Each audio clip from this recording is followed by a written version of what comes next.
Bydd y 5 mlynedd nesaf yn dod â chyfleoedd newydd i bawb yng Nghymru. Mae'n fraint ac anrydedd cael arwain fy ngwlad unwaith eto fel Prif Weinidog Cymru. Heddiw, rwyf wedi penodi fy nghabinet newydd a pleser mawr yw wrth cwrs i cyflwyno bob un o'r cabinet i chi gyd. Tîm talentog, uchelgeisiol a phrofiadol i arwain Cymru i'r dyfodol, gan fanteisio ar y cyfleoedd newydd a helpu ni i wynebu'r heriau a ddaw un ran.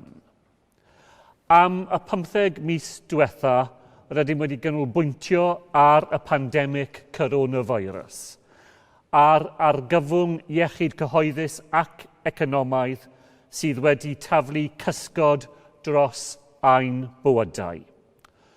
O'r dywyrnod cyntaf, byddwn nawr yn canolbwyntio ar yr adferiad o effaith y feirws erchyll hwn i ail adeiladu Cymru yn fwy gryf, yn fwy teg i bawb ac yn fwy gwyrdd.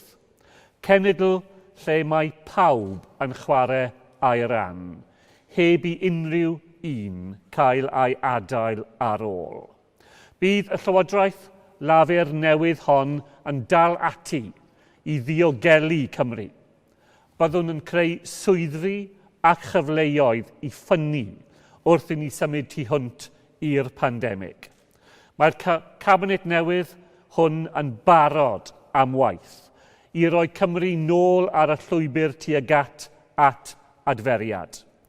Mae gennym tîm dawnus, llawn ymroddiad, sy'n benderfynol o wneud gwahaniaeth positif i Gymru ac mwyn Cymru.